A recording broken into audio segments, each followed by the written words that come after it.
Happy birthday! Thank you, Fifth. Oh my goodness. Thanks. This is so nice. Let's talk about it. I love this. Oh my God, yes.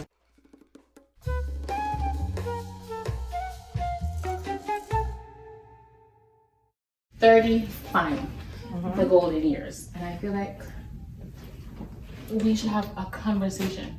I got a bunch of questions from your closest friends and family. Wow.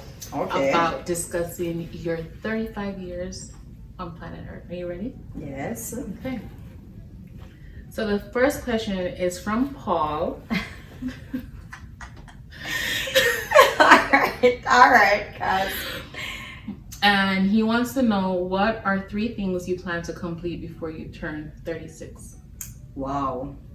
All right, so 3 things that I will be doing before the age of 36 is, 1, I want to, of course, have the Auntie Jodi brand. I want to have it registered officially as an LLC.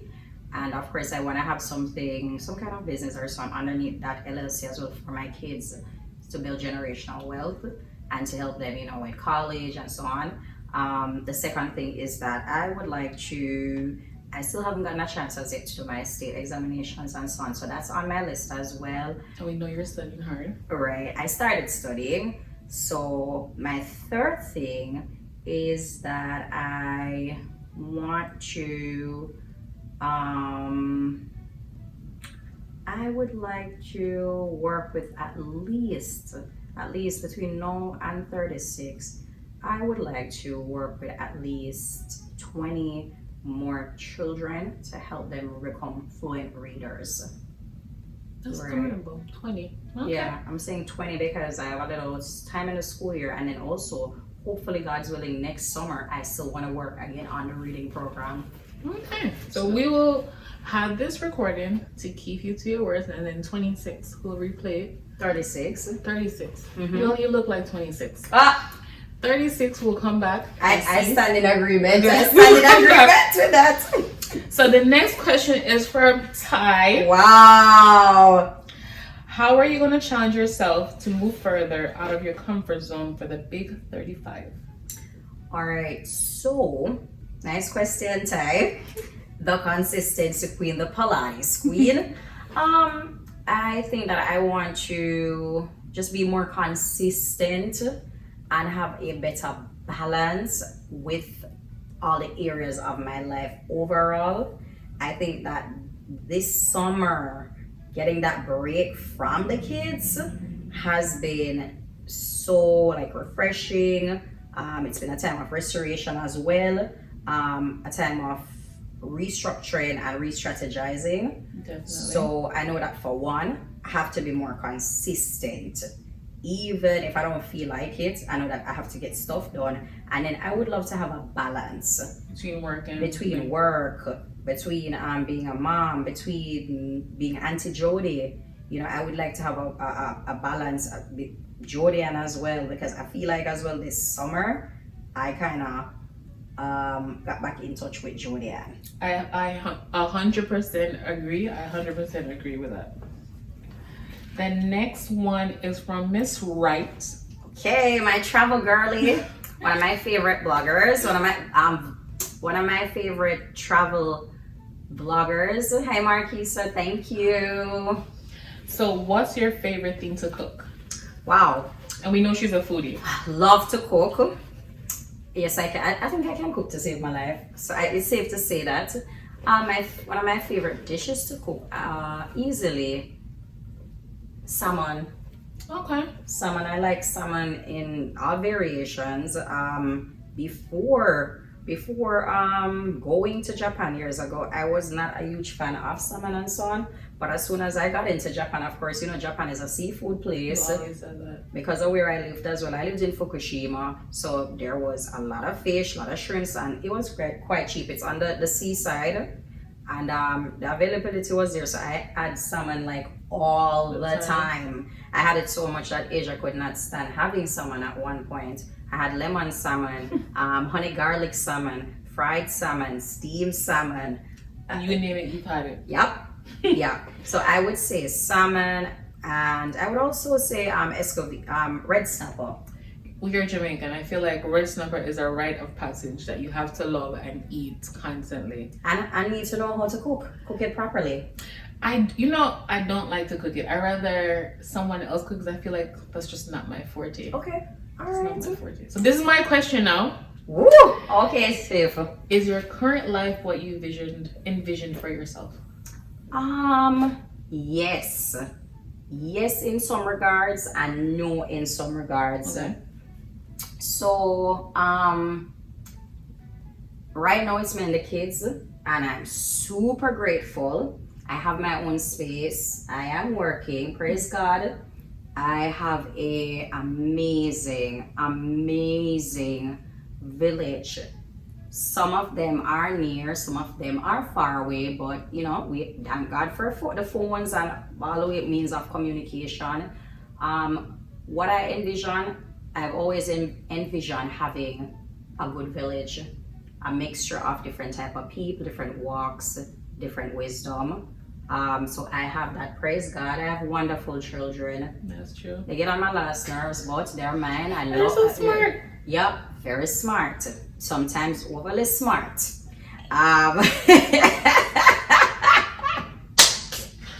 Love you, Asia. Love you, Asia. I am doing something purposeful with my life, so I'm always envisioning doing something purposeful with my life. So the teaching the kids, it can get tiring. I'm not gonna lie to you guys. It gets tiring. Dealing with parents. Whoo! Jesus. We had that talk yesterday. Yeah, like trust me, guys. And other educators understand as well. Sometimes I really want to say some stuff to the parents. I'm not You gonna. can't. I wish you could have a clock out and meet me outside so we could really talk off the clock and I could tell I you think what like, listen, if my real sister say what I want to say to some of the parents and people are gonna fire me. But anyway, that is another story for another day. So I am doing something purposeful. Always imagine that, always envision that, praise God. I am more at a place where I am letting God lead. Okay. There was one time in my life when I was praying and I would be like, oh God, I want this, that, and the third. And I am so happy that He did not give me those things. I agree. I am so happy that He did not give me those things. Sometimes we have some little mediocre plans, and I'm pretty sure Jesus is up there in the sky, like, really, Girl, sit down. please stop. Like, please don't do the basic. It's not basic with me, He may not be there when you call him, but he's always on time. there. You go. On time. What else? I have my own space. And that's a big thing for mental health. Just that is a big thing. People underestimate. Yep. Yep. I think that's an underrated blessing. It like is. having your own space. It Having your own space, coming through the door and there's a peace. That's a big thing for me. that you created. And I created that, and I'm still creating that space for the kids and myself as well. I'm doing a mini redecorating of my apartment, and it feels just amazing. When I get home, I don't have to deal with anybody being dramatic, doing all type of stuff. Yeah, I'm being honest with you guys. I'm being very transparent. I came into this country 3 years ago, 2022, March 2022 to be exact. And my God, I didn't start off in my own space, just like most immigrants, like most people and so on. I didn't start off in the best space, to be honest. Yeah. If you have a good star story, hats off to you, because usually that is not a thing. That it is for some people, for a few. I've heard a few good stories, but for the majority of us, especially coming into the US, living with family, it's normally some nightmares. And it's normally after 1 week, people definitely want you to go your yard. Like after 1 week, everybody stops smile. People start looking for you to pay money. People start looking for you to turn in one helper, one nanny. The list goes on. So I am really happy. I've always prayed to have a peaceful space, to have my own space. I have that. I'm doing something purposeful.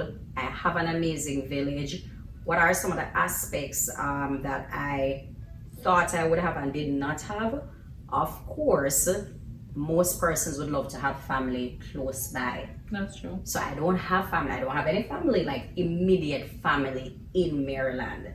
I have family members, and I say this to people all the time, and they're so shocked because sometimes people think that all my family are in Jamaica. But I do have family, like blood relatives, in Scattered all over the states. Some of them and I are not that close. Some of them I don't necessarily need to be that close with. And that happens. And that's what it is. But I have chosen friends and family, and that's so amazing. I have an amazing church family. Big up Bring It to Life Ministries and my spiritual leaders, Pastor Overseer Rose and Bishop. Love you guys. I prayed so much to have a small but powerful church family. And you always on conversations just talk about the church, the community that you have there, how they motivate you, even from stop sitting at that seat to come up to the front because the Lord is telling us to move yourself. We can't wait to go on Sunday to the church, but you definitely speak very highly of your church community. I think they're a great foundation for me, especially where I am now in my Christian walk. I think I feel like this is like the foundation that I should have gotten like in Jamaica, but that was a different season. And I feel like the foundation is really now being laid in a way that it needs to be laid to take me into the other season. And foundations can always change because you can build a house, but then you need to have reinforcement. Yep. So this is maybe just your reinforcement. Yep, restructuring. So this one is from Mr. Hank, who I've never met, but I've heard so many stories from Mr. Hank. And he actually had 2 questions. He said to pick one, but I kept both. Okay. What do you think that your greatest blessings are? Wow. Like that. Love that, Mr. Hank. I think that my greatest blessing of all time is that I have a relationship with God, and I know God for myself, because I think that everything else flows from that. That's true.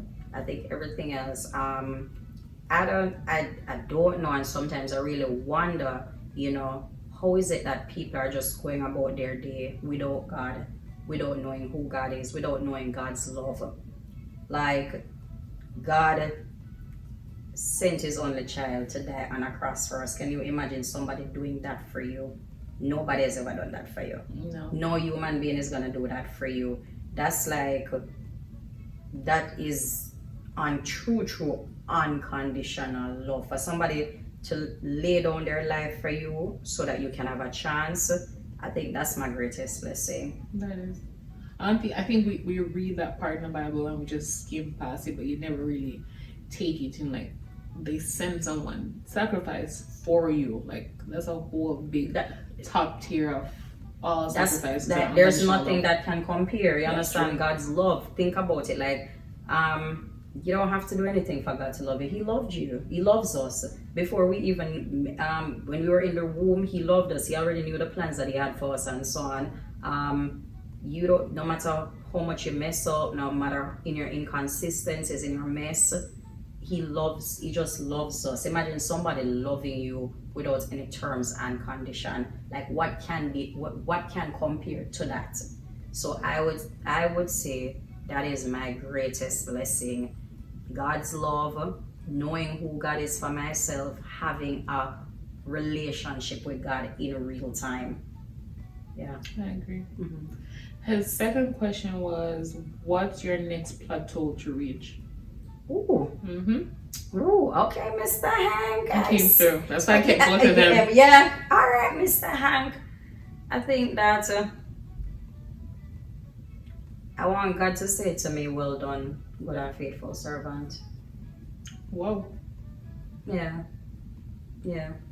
I think that's what I want. I really want God to say, you use up every single thing that I gave you to use up. And as I even stated before, like I'm allowing him to lead. Whatever he says, this is what you're supposed to be doing. I'm not asking no questions, no resistance, none of that. I'm just gonna say, all right, Lord, I'm gonna do it, and I'm just gonna ask him to put the destiny helpers in place that I need, or put the resources that I need in place, and give me the strength and the mental capacity to just do what it is that you want me to do.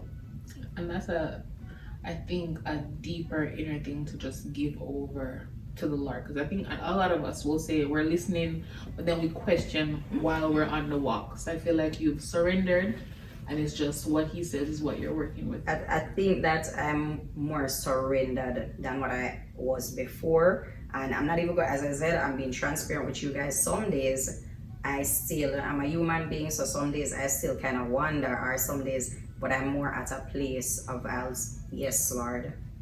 Yes, Lord. It's easier for me to just say yes, Lord, and to just go with it. Yeah. I can get behind that. This next one is from Deidre, the village. Imagine you're meeting your younger self for lunch today. What are 3 important things you would want to say to her?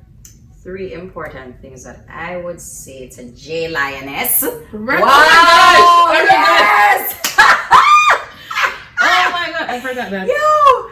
J Lioness, you know. I remember that. Yes, guys. So there was a time, my God, there has been so much transformation, evolving. My God, there wasn't always Auntie Jodi. There was J Lioness at first. J Lioness was coming from, I think, high school, going through college, young adulthood. J Lioness, I had a thing at one point because I love lions. I'm an August girl. We're not even going to talk about zodiac. We're going to review that talk. But I love lions. I always call myself like a lioness. So I had the J Lioness going on. I had a blog too. I think my first YouTube channel was J Lioness as well. And I think at that stage in my life, I was more fiery, more, headstrong about having my own or doing my own thing. If I met J Lioness today for lunch, I would tell her to keep God first. Keep God first in whatever it is that you are doing. Listen to God more. Let God lead you more. That's the first thing. The second thing that I would tell her is not to be so quick to speak or to get angry. I can get behind that. Yeah. I think that's all of our younger selves. Like we were just firing. Yeah, and just firing. We feel like we have to defend stuff, and we feel like we have to justify stuff, and it wasn't me and this, and I have to defend myself and so on. And you really don't have to do certain. Peace sometimes is better than being right. Most times silence is a blessing. Waiting, standing still, not saying anything, those are again underrated blessings. I was at a space. J Lioness was, as I mentioned, fiery, aggressive. I have to say something, I have to talk back, I have to answer if you say something. I feel like if you hurt me, I have to hurt you back. All of those things. So I would tell her, like, you don't need to do nothing. If you are right, you stand in that right. If you're wrong, you apologize, you move on. You don't have to be fighting with people. Like, you really don't have to. And I tell people, like, vengeance, the Bible said that vengeance is mine, said the Lord. And the Lord will vindicate you. The Lord will work on your behalf more than what you could even imagine. There is nothing at all. And I will say this to anybody who's listening and somebody who has wronged you, do not seek revenge. Forgive them, let it go. Pray for them, like really go down on your knees, get up and pray for them, and pray for yourself so you can have the peace that you need. There's nothing that you can do in comparison to what God can do. I think the older I got, like I will forgive. I do not forget, but I let it go. And like you said, I think, you know what, God's gonna get you. And I feel like, and I'm like, what I'm gonna do is not gonna compare. It's not like I go and I pray to Him to do you something, but I just like, let His will be done, and I keep it moving, and I forget you and continue on. and as you said, it gives you peace when you don't hold on. No, you're gonna try to find revenge or stuff like that. No, there's nothing, and I'm telling you guys, like the little whatever it is that you think you're going to do that's gonna hurt, that is not, God can do stuff. God is a miracle God. God is a God of suddenlies. God is a God who turn our whole situation upside down and shut stuff down. You can't do that. I can't do that. And he has a funny sense of humor. God is a comedian. God is a comedian. God is a comedian. Like one whole sense of humor where, right? Like the third thing. So that's one. The third thing I would tell J Lioness is. The third thing I would tell J Lioness is not to lose her spark. We had that conversation. Not to lose your spark. Yep. There was a time in my life where I was so confident. I think my confidence and my creativity are two of my strongest attributes. Right? Mm-hmm. And I think that, as a little girl, it was like really just, and you get older, and especially sometimes as you go through that young adult 20s, in the early 20s, and that age right there, I think that's at some intervals, I was thinking about what this person think or what this person say, or am I this, or you know what I mean? And I would tell her, don't do that, because I would have never normally done that like in earlier years. Yeah. I just went about my way, do my own thing and be me. We were very fearless. Fearless. That's what it was. Fearless, like children. Kids are not trying to impress nobody. They have no fear. They have no fear whatsoever in the world, and I love that about them. I love that about my daughter as well. Asia not try to impress you. Asia just a bit Asia. Azizi doesn't have any. You ever seen him jumping? Yeah. No, like you used to break somewhere. No. Azizi, listen, Azizi the other day, Azizi. When he got emerging, remember when the son that Azizi just jump over the settee, got emergency room, get the stitches and come right back and jump over the settee. Like, no fear. No care in the world. Whatsoever. You gotta give kids that. Yep. The next question is from Bishop Art Robinson. Oh, hey Bishop. What do you think is your God-given assignment on this earth? I really wanted to hear your answer for this one. Wow. Yes. Oh my God. Well, oh my goodness. I am going to be super honest with this question. I think my God-given talent or assignment, I think I should be serving children. That's what I think. But a part of me also see or feel like at this stage, I feel that God is kind of leading me in a different direction. That's what I feel. I feel like it's always been me working with children, grooming children, helping parents and so on. But I feel as though there's a shift happening where I'm going to be impacting not just children and not just in the classroom space, but I feel like he's leading me out of that space, and he's going to allow me to serve adults and a wider community.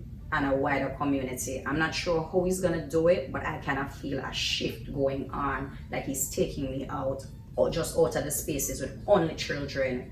I'm always focused on teaching. I'm always focused especially on working with the babies. Listen, don't take this the wrong way, guys, but give me 10 preschoolers or kindergartners or first graders and so on, but the high school ones, no. As a case manager, I want newborns to 3. I want newborns to 3. Everything else, oh my God. I'm like, and then the adults too. I'm always sometimes just shy away from like, we can, but I would be like, we can. We can. It's just, I don't know them, and it's just like, we can. We just can't. Like, your approach will be so genuine in trying to help somebody and just go so left, and you're like, all right, yeah. Man, I gotta do this today. I probably see what you're doing, but pick somebody else. Yeah. I don't want to be no strong warrior today. I don't want to be no strong soldier. Don't put me on the list. God, just put me on the list. So say the $1 million list. Bless people. Bless. And I'll do that. I don't be a strong soldier this year. God, just take me off of the strong soldier list. But I feel like we aren't at the top of having to be the strongest soldier. I feel like, listen, I feel like we were on the top, right? Yeah. Now we got the tools, so now we're in the middle. And we kind of. Nobody change it. Nobody mention it. Nobody get I'm going to write her so. Got it. This one is from Stasia. Said it right? Yes, Stasia. Okay. The Trends Queen, the raw boss. Alright. So links will be below. That's how you do it. Links will be below. Yeah, in the description box. What would you say has been your greatest challenge in life? How did you overcome it, and what did you learn from the experience? Alright, so wow. There has been so many challenges, and as uncomfortable as they have been or they were or they are, I'm still grateful. Because of course the Bible tells us that there is suffering in this world, you must suffer and you must have challenges. And if we didn't have challenges, we would feel that we're so invincible, we don't need God, we can do this on our own and so on. And also I think that we would just remain the same. If there were no challenges, there would be no growth. I think one of my biggest challenge, and now it's even more easier for me to talk about it, because nobody wants to be a single parent. Nobody at all wants to be a single parent, no matter how much these modern men and women sell the notion of, I'm going to raise this child on my own, or I'm going to do this. God never ordained that. That's not what we're ordained for. I think that, of course, coming from a single parent home and a lot of dysfunction as well as at an earlier stage in my life, I did not want to be a single parent, and at one point in time I made a choice. I chose myself. I am proud of choosing myself. I would choose myself again. As you should. I probably would have done things a different way in that situation, but I would choose myself in 1,000 lifetimes. Being a single parent, I think, has been one of the most challenging things for me. Devastating, disappointing, depressing, all of those things. I think that how I really overcame all of that, of course, with God's help, His direction and the strength, and just being accountable and so on, because you have to be honest with yourself in every situation. You have to be honest in the part that you play in everything. I definitely think that is one of your strong suit, is with any situations you always look and said, well, I could have done this. Not that you're taking the blame from the situation, but you always look to see where the role that you play. And I think that helps you to get over most uncomfortable situations or experiences that you've been in. I always try to see how what I did wrong, how I did move in the wrong way and so on, and how can I now correct it and make it better? How can I grow from it? You have to be real with yourself. That's true. You have to be real with yourself. People always like, this person did this, and so what did you do? Because we always do something. Whether or not we want to accept it, we always do something. I think that's the hardest thing. We're like, well, then, but what did you do? Yeah. You don't really want to talk about I don't have the time to talk about other people, because I'm more interested in growing, and I'm more interested in becoming a better version of myself. So I now have to look at what the role I played in the situation and how I can make it better. I have 2 children. I think they deserve, every child, matter of fact, not just my kids, but every child. No child asks to come here. Me, you never ask to come here. Listen. Like nobody never asks to come here. So we go and we come here and so on. And I think at the very least, they deserve the best of version. The best of me as well, and the best space, the best home, the best of whatever I can give them. I'm gonna give it to them. I agree. Yeah. This next one is from Charlene. Auntie Lena. See, when I saw the name, I was like, Who is it? Because I only know her as Lena. Lena, everybody know Lena, Charlene and Stasio. Okay. Mhm. If money wasn't an issue, where in the world would you move to right now? I'll get back to Japan. You always said that. Yeah, that is so. That if money was not an issue, and I had the husband too, we would have packed up, probably get some things started in the US, of course, laid some things in the US, and would have packed up the kids and would have gone to Japan and would just travel here every now and again, and we would be living in Japan. I feel like the Japanese embassy, if someone is watching this, you should like give her house, because you sold me when you lived over there. Like I followed you via the phone and our chats, like how the grandmas would just be in love with Asia. Like she's had all these adopted grandmothers and stuff like that. Even just about the freshness of the food and the safety. Yes, you sold me on Japan. And I want to say to you guys, let me stick a pin, because I like being transparent with you guys. Everywhere in the world, every country has its advantages and disadvantages. So a lot of people, even when I just came back into the US, a lot of people, family members, got so annoyed with me talking about Japan, saying that I think that, it's the perfect place, or I go somewhere different or better. It has nothing to do with that. It's just that sometimes it's good to experience a different culture. True. Every country has their advantages and disadvantages. Japan has its disadvantages too. Some persons have not had the same experiences like I did. That is true. Racism, xenophobia, all of those things are factors in many parts of the world. Some parts more than others. Some persons have shared with me that they went there, their child experienced racism or xenophobia. Xenophobia has to do with when natives of a country, they have an issue with foreigners coming in and they don't want foreigners here, right? So some Japanese people are like that. You find that the traditional person who has never left outside of Japan, never left outside of their little towns or prefectures, they call it prefectures, like how we say states, some of them don't want foreigners around.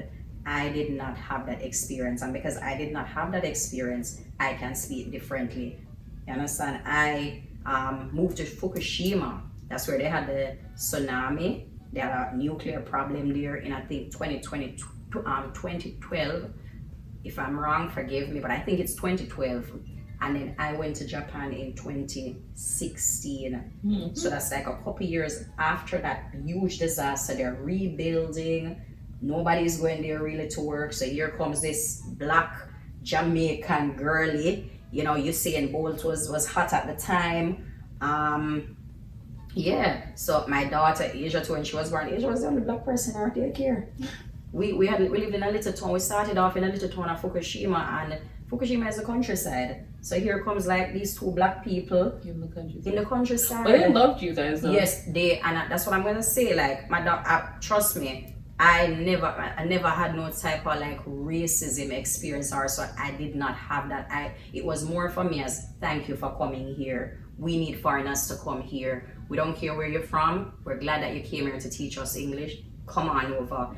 It was more like I remember even with onsen. I love going to the onsen. Those are like the hot bath houses, and Fukushima has a lot of hot bath houses. So I remember one time taking the bus, me and Asia and Fiona. I remember I think somewhere was there too. And the lady took out her phone and she just started to take pictures of my hair and stuff like that. And then after that, she was apologizing. But after that, I was like, it's fine, I get it. That was her first time like seeing a black person. Wow. Yeah, her first time ever. They only see black people on TV. So that's my experience. I can talk on my experience. And I think going away to Japan too, that had to happen before coming here. I agree. The maturity, the structure, the exposure, the wisdom, all the challenges and so on, and the triumph that I faced there, it needed to happen before I came here. I 100% I think it set the stage for coming here. Your foundation. One of my favorite things about when you were there was, I think when you would take Asia to daycare, the little grandma would always be outside waiting to stop and talk to her. Yes, that was my favorite thing. Every morning, this lady just along the walkway, and the lady come out. What's she name? Mama? I don't know if Mama was the Chinese lady up the street in the Chinese restaurant. And then you have another little old lady that will live across from the daycare. And trust man, she was so sweet. I remember her As every sweet morning. every morning, every evening she wait, she say hi. Sometimes she give Asia flowers or at one time she did crochet dolls. I think I send you some pictures. My God. Some I think I think I was heartbroken for her when you said eventually you were gonna move. I'm like, yes, I will, little granddaughter. Yep. But she didn't have any grandchildren. That's right, she didn't. So this is gonna be question 10. All right.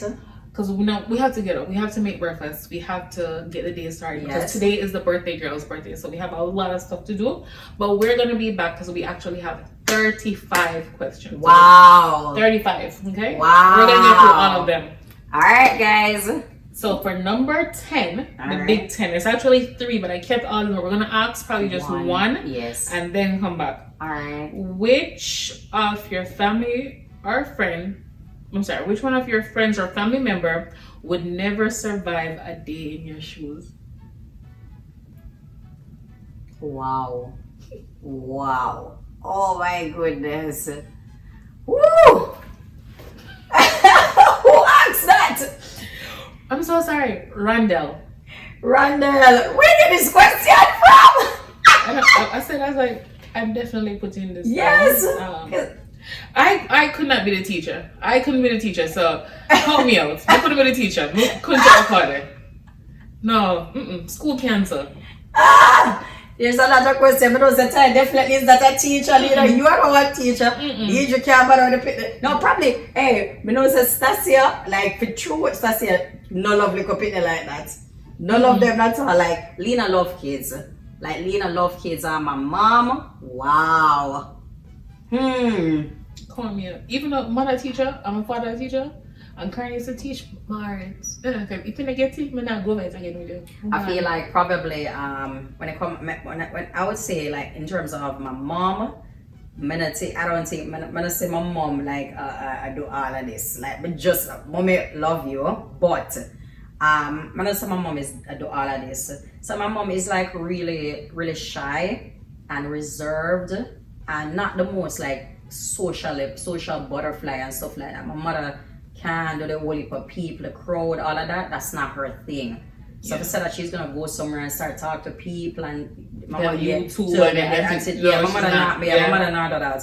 My mom is more the person probably who's gonna write stuff down, like a more administrative role. I think she would more do that, and my mom is super fearful, like super fear. My mother, like even since as a child, my mother said, Jesus, like you don't have no fear, you're very risky. Like you jump out, I will jump out of my plane. My mother would have just cry. My mother would have just start crying. Like when we go for Avazizi, when my water broke, I was in the house, she was here and stuff like that, and she just start bawl. Like she just start ball, she start calling Charmaine. She can't manage, she can't go Charmaine. If you come with her, we at the car. Like your mom. Yeah man, we at the car, she a ball. We reach at the hospital. Then she tell Charmaine she can't do it, she don't do it. Then she up on the phone, but then she talk to Auntie Judith. But I don't know who she that talk to, but my mother said she can't go. So all if me that depend on this lady for come go in the room with me. She said she can't do it, so she get stressed out or whatever. So my mother probably definitely not.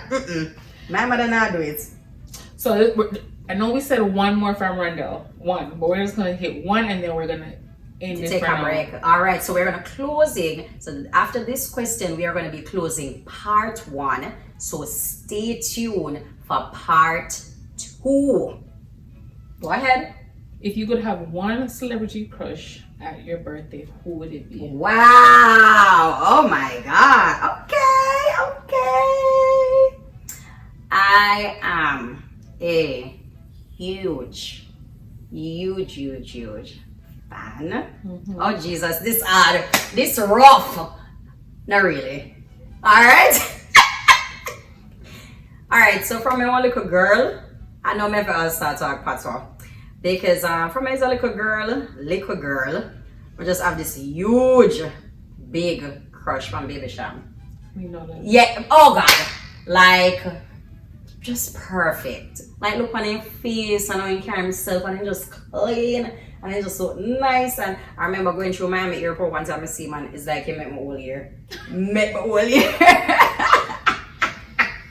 So Baby Sham, if you see this, I love you. You're my boo there you in go. another life. But I also want to mention Mm-hmm. the more mature and sexy and more sensual and just yummy Maxwell. Yeah, that's her thing. Just hear the silence. Pretty. Yeah, pretty when don't you ever wonder. Oh my God. All right, Maxwell, if you see this, The suits, the outfits, the afro, just oh my God, like oh my God, Afrocentric. just Afrocentric. Yeah, I give him that. yeah.